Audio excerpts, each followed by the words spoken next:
Welcome back to Getting Started with Amazon FBA. And in conclusion, we're going to talk about some of the things that we have learned in this course and some things that you can look forward to in the future. Now, Amazon is a huge consumer marketplace. It has over 50 fulfillment centers in the U.S. alone, operations in 12 countries, and 29 international markets. And if you think about it, the FBA program gives you access to this marketplace to sell your goods. And so you want to make sure that you take this seriously because, again, you are going to be able to reach people through Amazon that you probably would not have been able to come in contact with whatever it is that you decide you want to sell.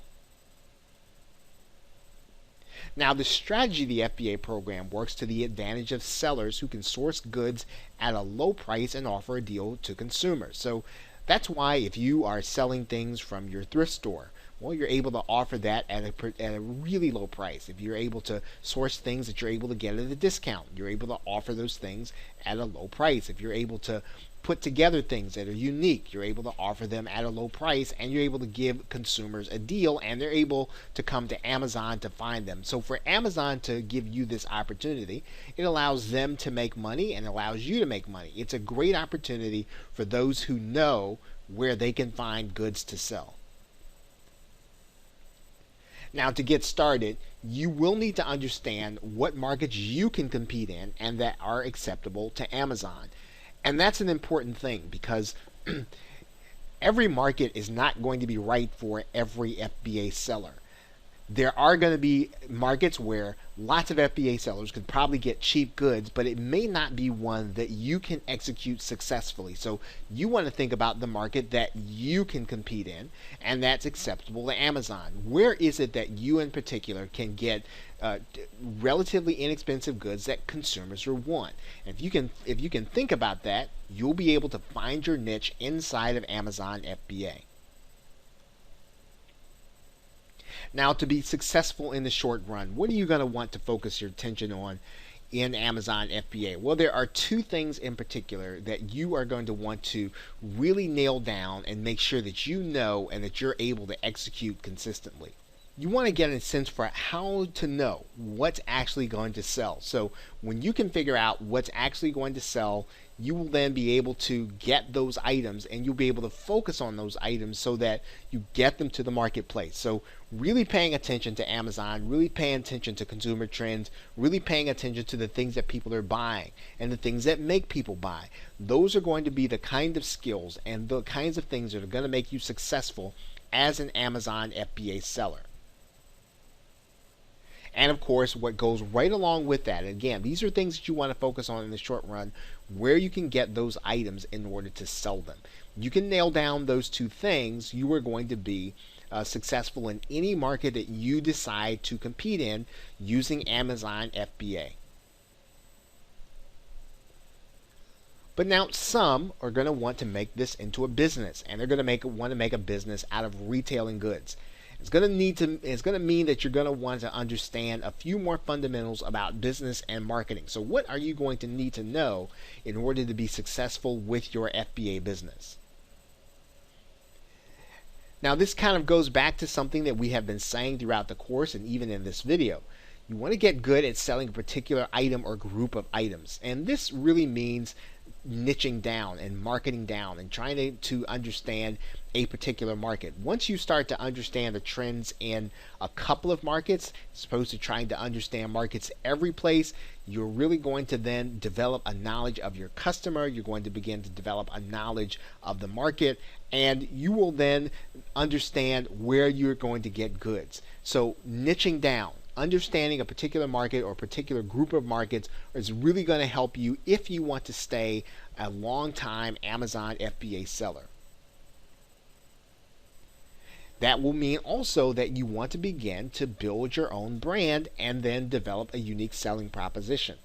This means that you want to have some products that people come to you for, or a way of getting a level of service from you that they cannot get elsewhere, even on Amazon. So you want to build a brand, and you also want to develop your own unique position in the marketplace.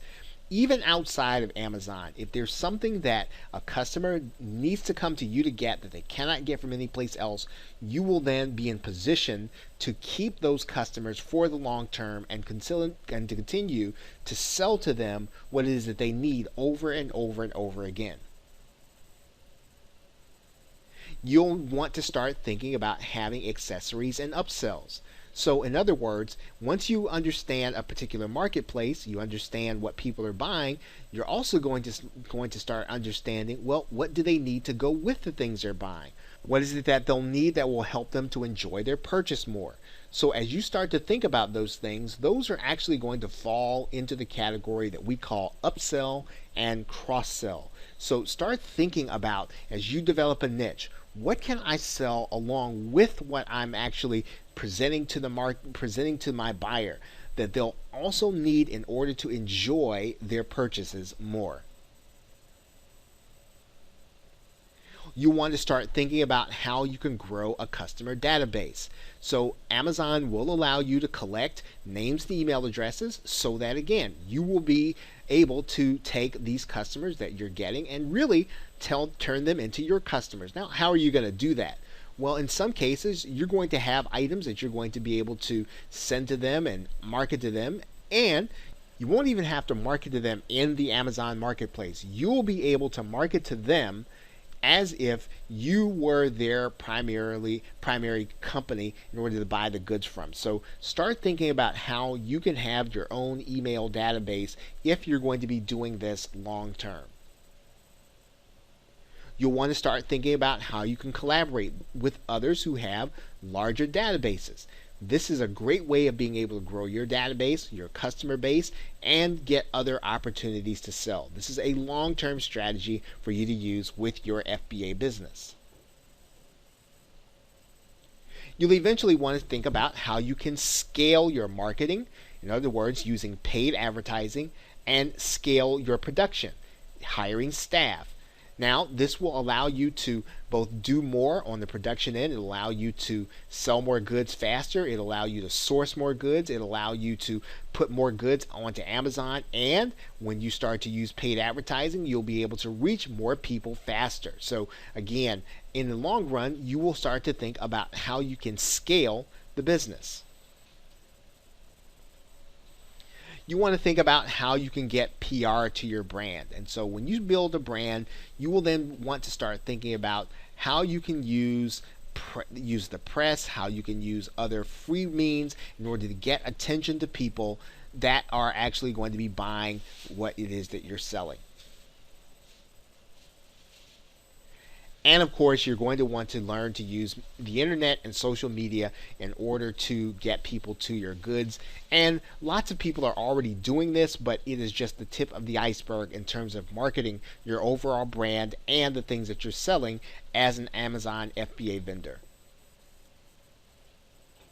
And of course, when you're doing these things systematically, you're doing them continually, all of these things will help you to build a long-term business from the FBA program.